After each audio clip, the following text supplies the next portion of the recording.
vamos trazer o benfeitor Emmanuel, na lição intitulada O Guia Real. Através das mãos aveludadas de Francisco Cândido Xavier, página esta publicada no livro Religião dos Espíritos, editora FEB. Intitulada, portanto, O Guia Real.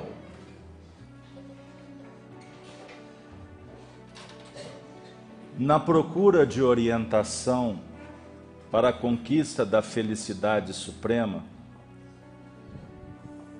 com base na alegria santificante,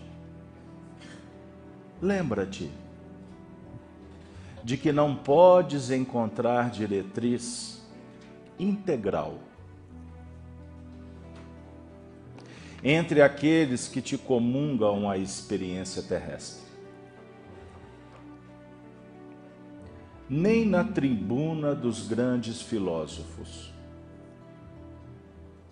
nem no suor dos pioneiros da evolução, nem na retorta dos cientistas eméritos, nem no trabalho dos pesquisadores ilustres, nem na cátedra dos professores distintos, nem na veste dos sacerdotes abnegados, nem no bastão dos pastores experientes, nem no apelo dos porta-vozes das reivindicações coletivas, nem nas orientações dos administradores mais dignos, nem nos decretos dos legisladores mais nobres, nem no verbo flamejante dos advogados do povo, nem na palavra dos juízes corretos, nem na pena dos escritores mais enobrecidos, nem na força dos condutores da multidão, nem no grito dos revolucionários sublimes,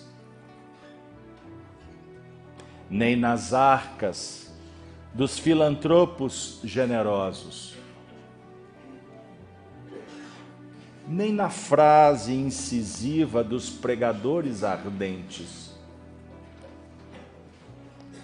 nem na mensagem reconfortante dos benfeitores desencarnados.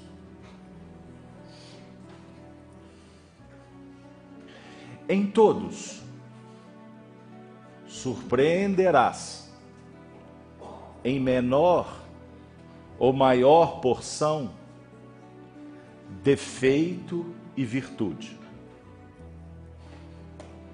fealdade e beleza,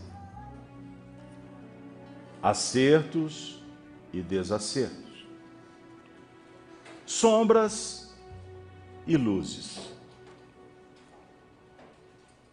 Cada um deles algo te ensina, beneficiando-te de algum modo. Contudo,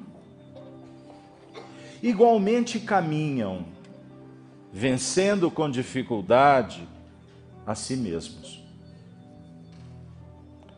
Cada um é credor da nossa gratidão e do nosso respeito, pelo amor e pela cultura que espalha.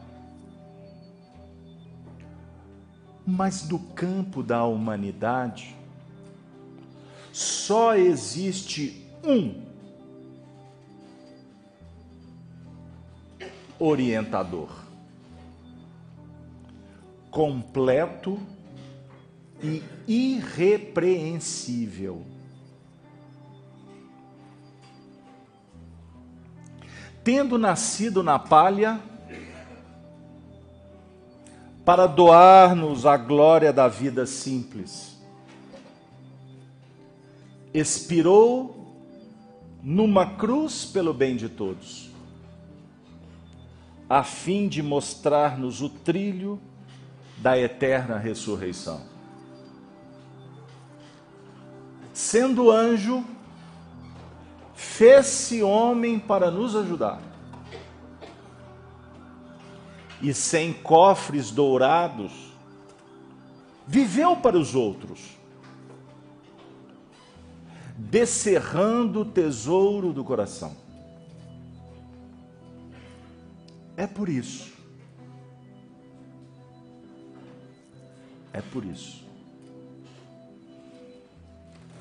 que Allan Kardec,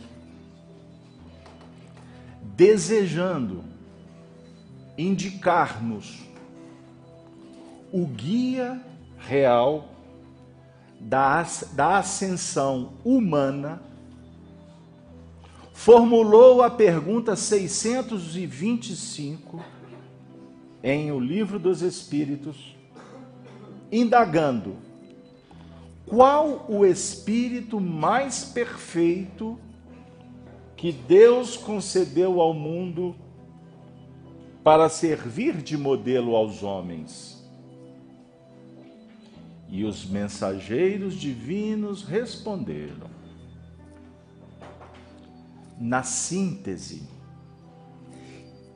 inovidável, inesquecível, incomparável, Jesus. Como a dizer-nos que só Jesus é bastante grande e bastante puro para ser integralmente seguido na terra, como sendo o nosso Mestre e Senhor. Mestre e Senhor. Vós me chamais Mestre e Senhor e dizeis bem, porque eu sou. João 13, 13. Mestre, educador, professor, instrutor. Senhor, aquele que tem autoridade. Muitos, mestre, têm poder, mas não possuem autoridade.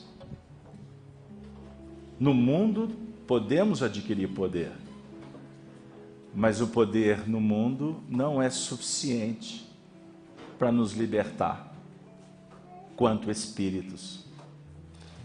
Porque o que nos concede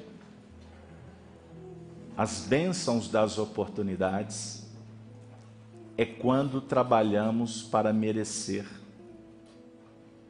É quando vamos adquirindo autoridade no fazer.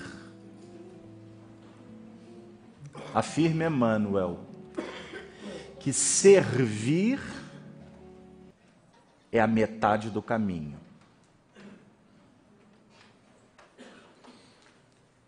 A metade do caminho. Acreditar é o resto do caminho. Servir é a proposta do Senhor.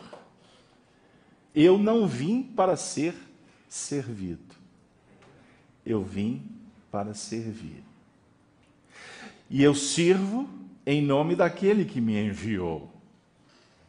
Portanto, eu creio no Senhor. Porque o que eu faço, eu não faço de mim mesmo. Eu faço em nome daquele que me enviou. Ele ganha em autoridade porque ele trabalha o tempo todo no eu. Eu sou a luz do mundo. O investimento dele não é no eu indivíduo, não é no eu psicológico.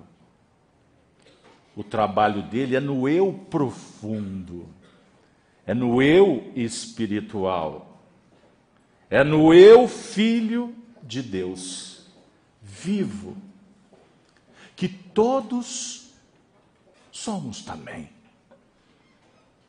Mas ainda não concebemos isso. Ainda somos frágeis para compreender a magnitude de ser filho de Deus. Porque desconhecemos a nossa realidade espiritual. Ele vem ao mundo para nos mostrar um caminho. O único caminho que vai nos levar não para um lugar lá fora, mas um caminho que vai nos trazer para dentro de nós mesmos.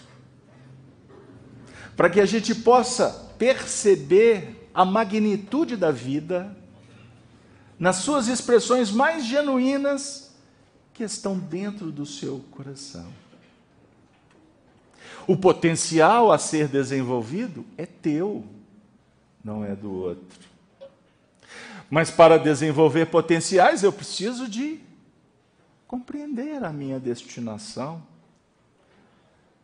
a minha trajetória como um espírito que foi criado um dia, simples e ignorante, mas que caminha dentro de princípios extraordinários da natureza que me inspira. A natureza do cosmos, a natureza da humanidade, dos reinos, animais, vegetais, da infinitude do cosmos, dos mundos que se agregam, da dinâmica de todos os processos que me encantam, para que eu possa perceber a natureza que, na verdade, eu preciso de descobrir, que é a tua natureza íntima. Que é uma natureza desconhecida, porém maravilhosa. É um reino encantado penetrar território adentro dessa natureza. Os tratados filosóficos, científicos, políticos, toda a dinâmica social que estamos interagindo no processo evolutivo, regidos ou regendo a lei de trabalho, vai nos auxiliando. Mas o grande lance é nós compreendermos o trabalho que devemos desenvolver para conosco mesmo. Aonde está o reino de Deus? Em toda parte? Sim. Porque Deus está em toda parte. Ele é onipresente. Ele é onisciente. Sabe de tudo. O universo, na concepção egípcia, é um universo mental. André Luiz explora dizendo que estamos mergulhados no hausto do Criador, no todo mental de Deus. Paulo de Tarso fala que nos movemos em Deus. O fluido cósmico universal, como matéria primitiva ou primária, facilita para que os nossos pensamentos, por exemplo, possam viajar pelo universo. Como o ar leva o som. Quando anteriormente, estudando o Livro dos Espíritos aqui no primeiro horário, foi dito que nós nos intercambiamos também por fluidos, que é uma terminologia usada na época. Mas atualmente nós vamos falar que fluido é energia, conforme a concepção da ciência a partir da década de 1920. Energia. Estudando com Emmanuel, com André Luiz, que vão transcodificando o pensamento de Allan Kardec, vamos percebendo qual é a nossa desenvoltura mental. Produzimos pensamentos, e esses pensamentos são energias eletromagnéticas.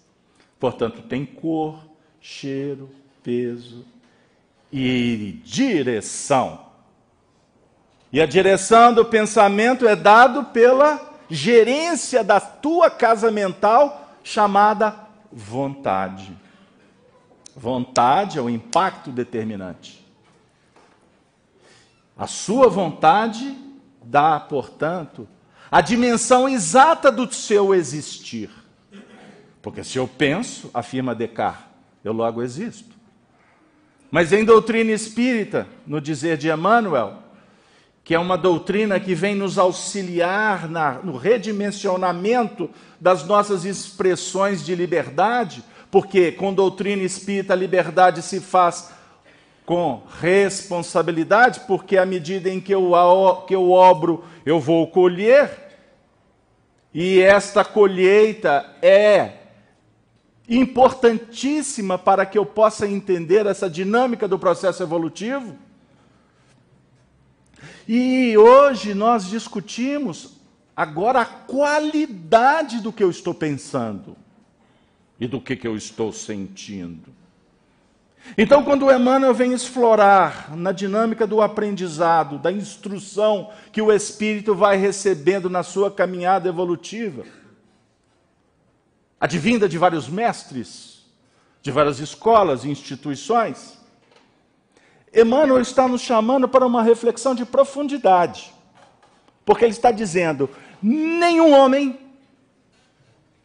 nenhuma religião, nenhum instituto, embora consagrados, cumprindo missões relevantes, poderá nos oferecer o que só Jesus pode nos dar. Porque Jesus representa a dinâmica do nosso amor. Jesus aqui, para nós, na nossa reflexão, não é mais aquele que veio historicamente como o irmão mais velho. Porque eu quero convidar vocês para que esse Jesus deixe de ser histórico e ele passa a ser um fulcro de irradiação na sua intimidade. Como? É você começar a perceber o que ele disse. Porque o verbo dele tem valor. O verbo se faz carne. A palavra dele tem propriedade. Por quê? Porque a palavra dele é amor. Ela não conversa contigo, Djalma, na sua intelectualidade. Não. Você está acionando a intelectualidade para entender qual é a mensagem. Mas a mensagem de Jesus toca de uma forma especial. Em 1 hora, 1 hora e meia de discursos, pode ser que num átimo de tempo, você consiga angariar o que veio buscar. Quando o seu coração palpita de uma forma especial. É a luz que começa a brilhar. Eu separei um versículo no Eclesiastes que poeticamente explica isso para a gente.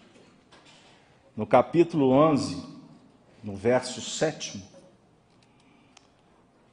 está escrito no Antigo Testamento: verdadeiramente suave é a luz, e agradável é aos olhos ver o sol. A luz é suave, porque a luz é amor. Eu sou a luz do mundo. A gente fica assim, procurando lá fora que luz é essa. Eu vou dar uma dica para os estudiosos. Tem uma mensagem do espírito Rossini, o musicista famoso. Em espírito, ele se comunica com Allan Kardec na Sociedade Espírita de Paris e dá uma mensagem. 2. Allan Kardec evoca-o e pede para que ele venha falar sobre a música celeste. Aí ele se comunica e fala para Kardec: é um desafio falar da música celeste. Então eu peço ao mestre, porque os espíritos tratavam Kardec como mestre. Eu peço ao mestre que me dê um tempo, que eu preciso me preparar. Aí ele voltou para o mundo espiritual, arquitetou uma palestra, se comunicou alguns meses depois para falar sobre a harmonia. E ele vai dizer para Kardec que a música celeste, é complexo falar dela, porque ele, na verdade, ele tem que falar da fonte que vai promanar a música, porque a música é um detalhe apenas. Então ele vem falar da harmonia. E nesse texto, ele diz, entre outras palavras, que a harmonia é um sentido que nós vamos desenvolvendo como espíritos, como a capacidade de ver a luz espiritual, que é um sentido. Então, para que eu possa identificar a luz do Cristo, eu tenho que desenvolver um sentido. Que sentido é esse? Eu conheço o tato, o olfato, o paladar, a audição e a visão. Em espiritismo eu vou ser elucidado que existe um sexto sentido, que é a mediunidade. A mediunidade é uma faculdade que nos permite ver, sentir, captar, como queira, para além do que os meus 5 sentidos conseguem. Isso é mediunidade.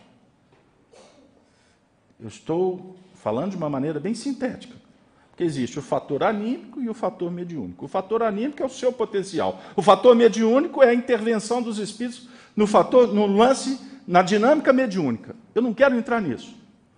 Eu quero dizer que todos aqui possuem mediunidade. Estou trazendo Allan Kardec no Livro dos Médiuns. Então você é médium. Ah, então eu vou ser igual ao Chico. Aí que quebra as pernas. Aí já entrou vaidades. Porque o Chico não é o Todo-Poderoso. Estão vendo como é que a gente morre na praia? O chefe dele é que está dizendo isso aqui. Depois vocês vão mandar uma carta para a diretoria do Centro Olímpico, não convida que é moço, não, porque ele é doido. Embora o pessoal já está confirmando isso mesmo. Mas é que ele falou que o Chico não é isso. Eu falei, não foi o Casalberto que falou, tá bom? Eu vou para a fogueira por outros motivos. Quem está dizendo isso aqui é o coordenador dele. Ele está falando que nenhum espírito é completo, vai te atender integralmente como Jesus. Então vamos voltar. Então, mediunidade é um sentido que você está desenvolvendo. Então você pode perceber sim espíritos. Você pode captar pensamentos. Ah, da minha esposa eu capto. Alma gêmea de minha alma. O músico tocou aqui, Emmanuel. As almas afins se intercambiam vibratoriamente. E quanto mais afinidade, mais capacidade você vai ter de interpretar esses pensamentos. Fechou, beleza? Mudei o capítulo. Vamos para o próximo. Eu estou dizendo a sua capacidade de perceber além da sua realidade atual. Porque, observem bem, nós estamos caminhando sempre em busca do saber, não da verdade.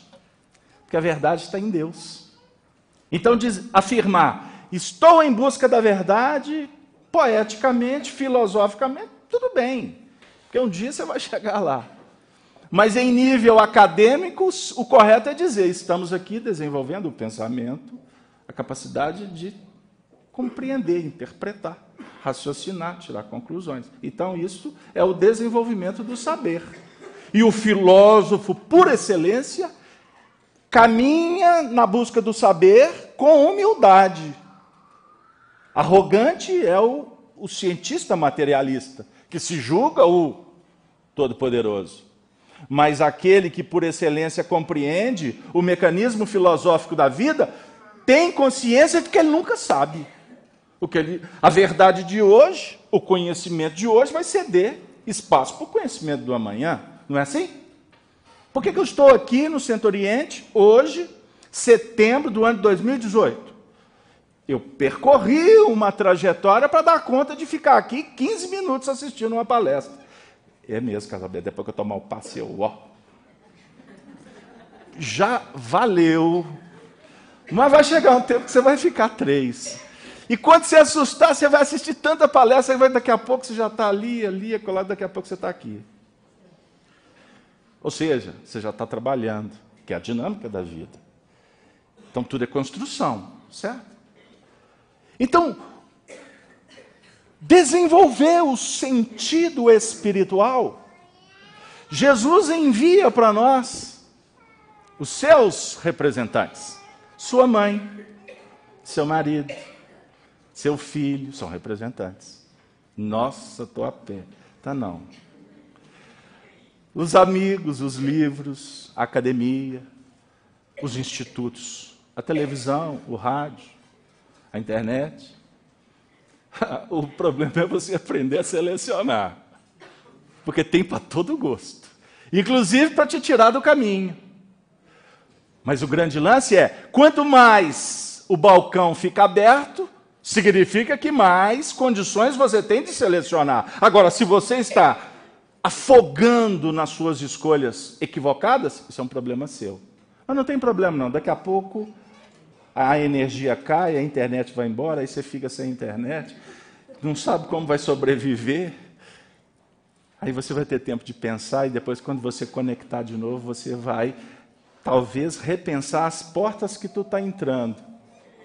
Porque foi Jesus quem disse que devemos porfiar pela porta estreita. Porque largas são as do mundo que vos levam à perdição. O que ele está dizendo? Perdição, gente, é só perder o foco, tá bom? O pessoal está achando que é um negócio de comer maçã. Não tem nada a ver. É perder o foco. Essa é a perdição. Porque quando perde o foco, para você reconectar um problema. Um dos grandes dramas da sociedade atual é o chamado déficit de atenção. Por que existe o déficit de atenção? Tirando as questões nutricionais, as questões das disfunções. Não vou entrar nisso. Mas muito tem a ver com o nosso pouco esforço em se concentrar. Quer abraçar o mundo e não faz nada. Nós estamos aqui para refletir sobre que sentido é esse que Jesus propõe. Qual o caminho que ele está apontando que devemos percorrer? Na Santa Ceia, o último encontro de Jesus com os discípulos, narrado, por exemplo, em João, a partir do capítulo 13, no 14, nós vamos encontrar um diálogo de Jesus com os discípulos que é extraordinário. Aquele instante em que ele está anunciando a partida. Porque o mestre vem, ensina, e depois o mestre tem que ir embora. Porque o mestre não pode fazer pelo educando. Você ensina a pescar, dá a vara, mas você não pode pescar por ele. É da lei. Porque é fazendo que se aprende. É pondo o pé na estrada que você vai compreender e registrar o caminho. Mas naquele instante, os discípulos ficam perplexos, porque ele vai anunciar que ele iria embora. E ele é a luz que nos encanta. Ele é a luz que propõe que todos nós possamos olhar para dentro da gente e se sentir como um ser humano capaz de vencer os próprios limites. Porque Jesus, para nós, no século 21, à luz do Espiritismo, não é mais o Senhor da cruz que escorre sangue para resolver o teu problema. Ele não veio para tirar o pecado do mundo como nós entendíamos. Ele veio mostrar que cada um de nós precisamos nos ajustar na harmonia, na cadência da vida, para que a gente possa criar um caminho que favoreça a nossa libertação. Então, na verdade, Jesus é um grande parceiro. Para mim ele é médico.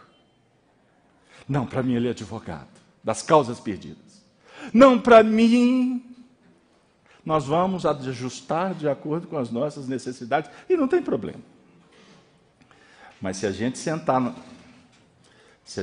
no chão, porque com Jesus a gente senta no chão, tá?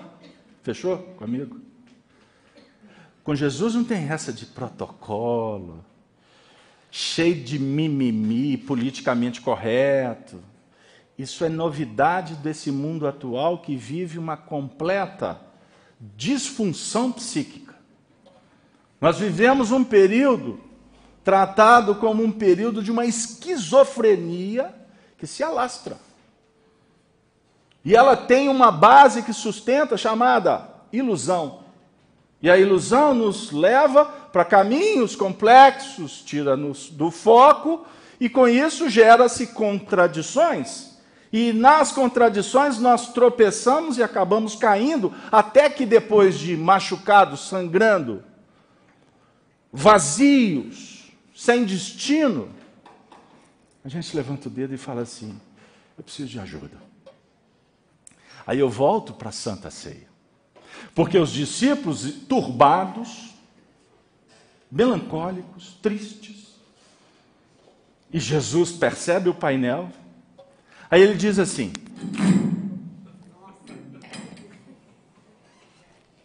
se caiu é porque tinha que cair. Ele disse assim: não se turbe, primeiro versículo, capítulo 14. Não se turbe o vosso coração. Calma. Take it easy. Fica tranquis. Credes em Deus. Qual Deus? Qual Deus? Qual que é o teu Deus? É Deus que pune? É Deus justiceiro? É Deus que manda para lá ou para cá? É Deus que recompensa? Então já começa a conversa que complica a vida da gente. Porque Deus é amor. Deus é luz. E Jesus vem dizer que ele não está lá, que ele está dentro de você, caboclo. Gostou? Eu falei caboclo, eu lembrei da cabocla Lucélia Santos, novela 1789. Vocês estão rindo, noveleiro, hein? Ele está dentro de você. Quando vamos orar, nós não temos que entrar dentro do templo íntimo? Então você não tem que ir lá. Você não tem que ir em algum lugar para orar. Você tem que entrar dentro de você. Credes em Deus. Você crê em Deus? Vou fazer uma outra pergunta. Você crê na vida? Se você crê na vida, vida e seus atributos, suas complexidades, se você for ateu, você crê na vida e você crê na sua potencialidade, se você for ateu, você estará crendo em Deus mesmo que você não admita. Porque Deus fala, Deus se expressa na sua ação, na dinâmica do seu acerto e dos seus equívocos. Porque Deus conversa com você através de uma lei, que não está escrito em lugar nenhum, a não ser dentro da sua consciência. Você desenvolveu de tal sorte, desde que quando foi um princípio inteligente, até hoje quando você está realmente manifestando como espírito, com E maiúsculo, como seres inteligentes que povoam o universo, portanto, pensamento contínuo, razão, sentimento, livre-arbítrio e responsabilidade, este momento da sua existência, essa manifestação de Deus, é uma conquista sua. Sabia disso? Quando você está estudando o livro dos Espíritos, você está estudando a sua trajetória. Quando você está ouvindo a palavra de Jesus, os ensinos, ele está falando da sua história. Então, quando você se interessa por tudo que ele está dizendo, na verdade, você está identificando a sua realidade espiritual. Meu Deus, Casalberto, o que você veio fazer aqui hoje? Complicar minha vida. Mas e ele? Existiu? Lógico que ele existiu. Ele veio aqui para dizer para nós: vós sois sal da terra. Vós sois a luz do mundo. Por que nós estamos aflitos? Porque a nossa luz não está sendo suave. Eu não estou tendo sentido para olhar para o sol, como o astro de quinta grandeza, que aquece e dá vida ao nosso sistema, que eu poderia fazer como uma nota, de um paralelo, uma comparação, só para a gente ter uma, vamos dizer assim, uma figura que possa nos auxiliar. Vou dizer que o sol, que Jesus é para nós o que o sol é para o planeta. Ele está irradiando a luz dele de uma forma tão suave e imperceptível que você não se sente agredido. Agora, quando você está com dor, que você está fragilizado e que você fala assim: eu preciso de ajuda, essa luz irradia na sua frente, dentro do seu coração. Ele anuncia a partida e os discípulos perplexos questionam-o. Que maravilha! Quando ele fala assim, que ele está partindo, aí ele fala assim para os discípulos: vós sabeis para onde eu vou e conheceis o caminho. Vocês sabem para onde eu vou e vocês conhecem o caminho. Ele estava com os discípulos há 36 anos, porque ele não desencarnou com 33 não, tá bom? 36. Então ele já tinha ensinado tudo. Ele estava falando que ia embora, então significa que ele já ensinou tudo. Então você sabe, o senhor sabe para onde que ele vai. E o senhor sabe qual que é o caminho. Não, Casalberto, agora você me complicou. E eu vou responder igual o Tomé: Senhor, nós não sabemos para onde que o senhor vai, não. E se a gente não sabe para onde o senhor vai, como é que nós vamos saber o caminho, Senhor? O Tomé perguntou. O Tomé era o André Luiz, sabe aquele perguntador aquele ferrinho de bigorna que não para de perguntar, quer saber tudo ao mesmo tempo? É o André Luiz. É o Tomé. Ele queria entender. Aí Jesus fala para ele assim, e agora ele vai falar para você. Antes dele falar para você, você sabe para onde que ele vai? Se você não sabe para onde que ele vai, você vai responder igual o Tomé, né? E muito menos o caminho. Alguém aqui sabe? Levanta o dedo. Não, calma. Sabe ou não sabe? Aí Jesus fala assim: pô, vocês estão achando que vocês não sabem? Eu sou o caminho e a verdade e a vida. Alguns teólogos interpretam, por exemplo, o nosso querido, saudoso amigo Carlos Torres Pastorino, diz assim, que o correto deveria ser: eu sou o caminho da verdade e da vida. E agora eu interpreto rápido. O caminho é o instrumento, certo? O caminho é a estrada. para você chegar a um objetivo. Então o caminho é da verdade e da vida. Mas eu prefiro ficar com Honório Abreu, quando a gente estudava lá no Grupo Emmanuel, e ele fazia uma conjugação dessa trilogia. O caminho é o despertamento mental sobre as vias da filosofia. O caminho é a indagação. É quando você abre para questionar. Você está abrindo o caminho, certo?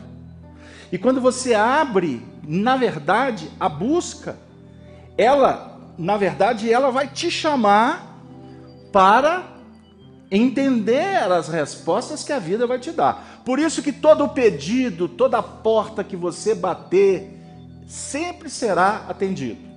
Pedi e obtereis, buscai e achareis, batei e abri-se-vos-á. Porque quem pede recebe, quem busca acha, quem bate a vida abre.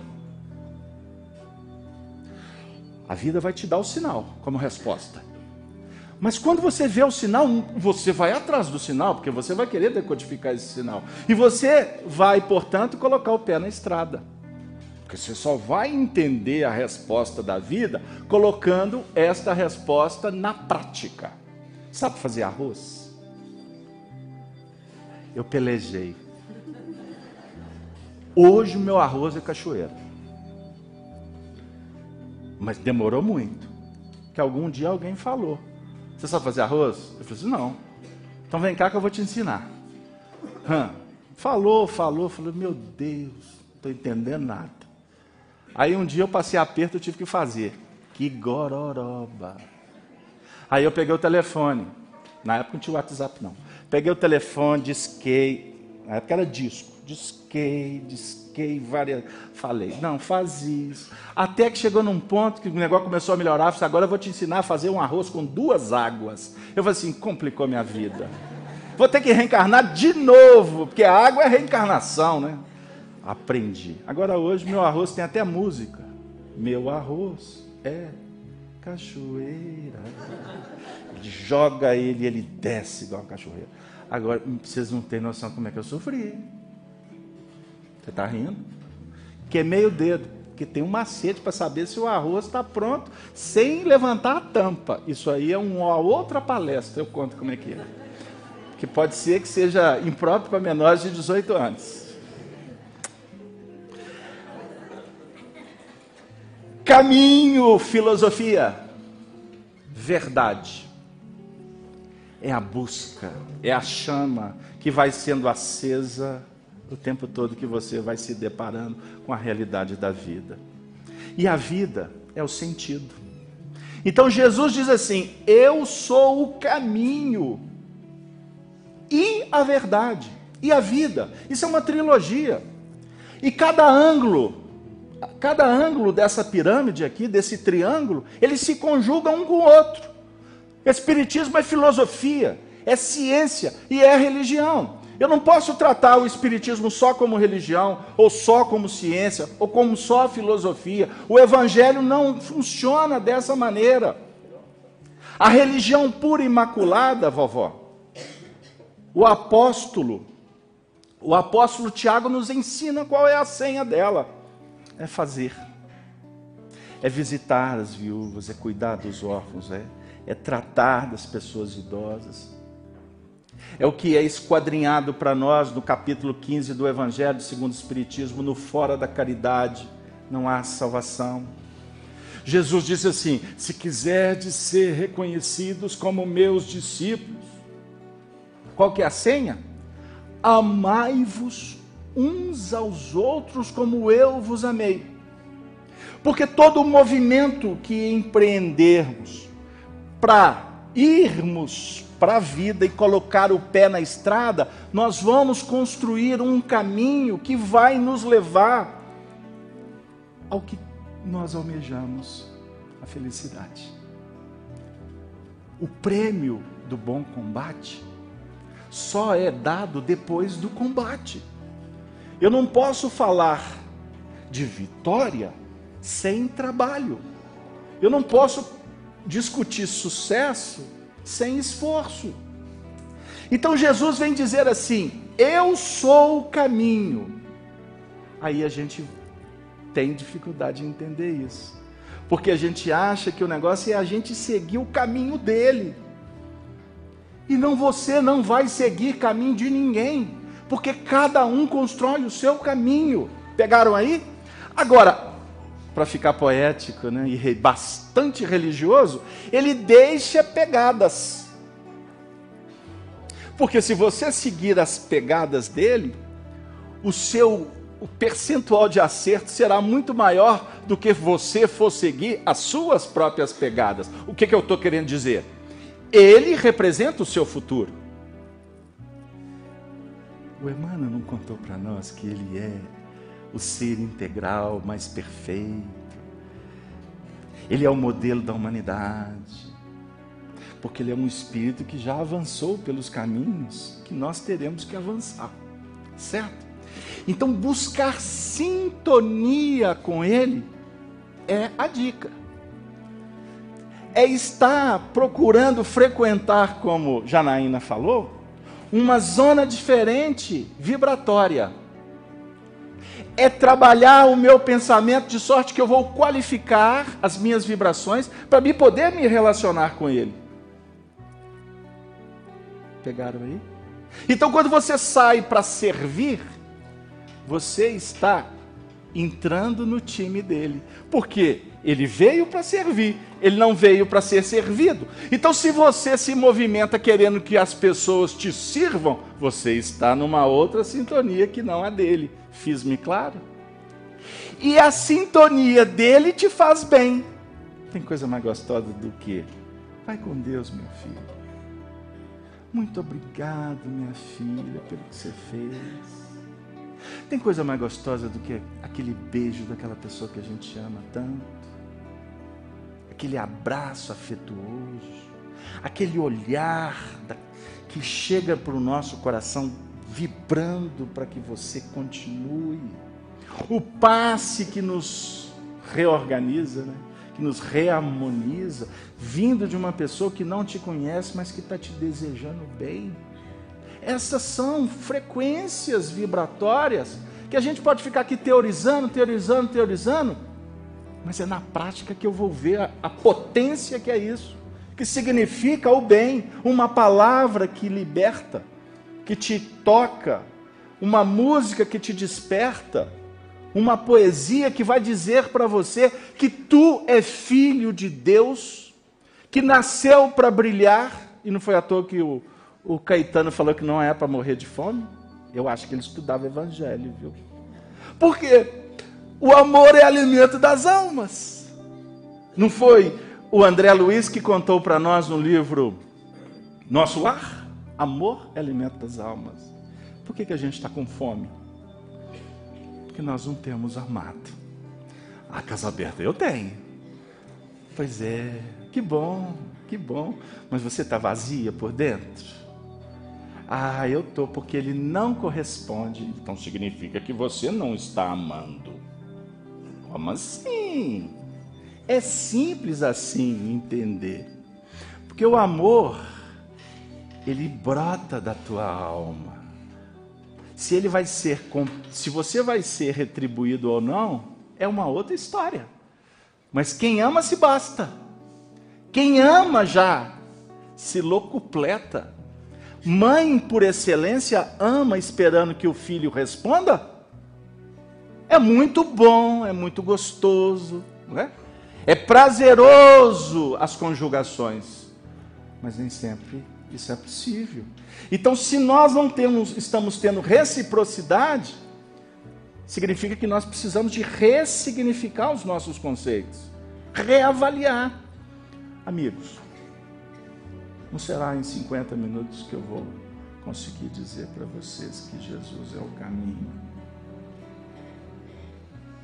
Mas eu vou trazer Hermes no Egito, que é base para reflexão. Quando Hermes dizia assim, e virou tema até de músicas atuais, que o caminho se faz no caminhar. Jesus disse, eu sou o caminho. Diga para você mesmo, você é o seu próprio caminho. E esse caminho vai ser percorrido E bem-aventurado aquele que coloca os pés nesse caminho e se entrega. E se dá para fazer e ir até o fim, com detalhe. Porque a senha também foi dada por Jesus. Perseverai até o fim. Porque aqueles que perseveram serão salvos. Persevera nas tuas crenças. Qual crença? Religiosa? Pode ser para alguns. Alimente os teus sonhos. Você tem sonhado? Dizia John Lennon: um homem que não sonha é um homem morto. Não para de sonhar. Ah, Casabete, já estou velhinho. O seu corpo é que está velhinho. Entra, matricula-se numa escola do Peter Pan. Paralisia infantil. Permaneça sempre criança, jovem. Porque o reino dos céus, Djalma, é das crianças. Foi Jesus quem disse: deixai vir a minhas criancinhas. Ele está falando de ingenuidade? Ou ele está falando dessa criança que está dentro de você, que precisa de ser alimentada? Senta no chão. Volta a desenhar. Volta a se lambuzar com tinta. Vai soltar papagaio? Minha época fazia grude. Não tinha dinheiro para comprar cola, não. A gente se engrudava. Chegava à noite todo sujo. Volta a ser criança. Não se perca para esse sistema que te consome. Porque existe dois tipos de domínio. O domínio religioso e o domínio do materialismo. Libertem-se deles. Não acreditem em promessas. Porque a religião pura e imaculada é aquela que te apresenta Jesus como o seu grande libertador. Vá.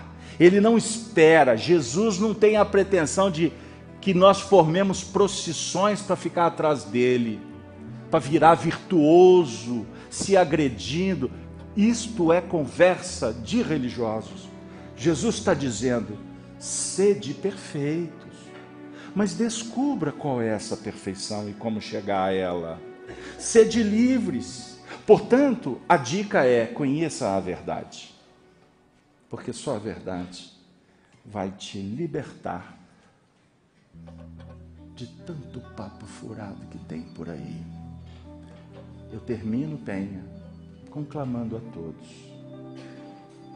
não busquem perfeições lá fora, porque vocês não vão encontrar. Não acreditem em promessas que não podem ser cumpridas. Faça a sua parte. Se você quiser ver esse Brasil melhor, seja um brasileiro que trabalha, que faça a sua parte, que participa, inclusive se interessando por todos os assuntos.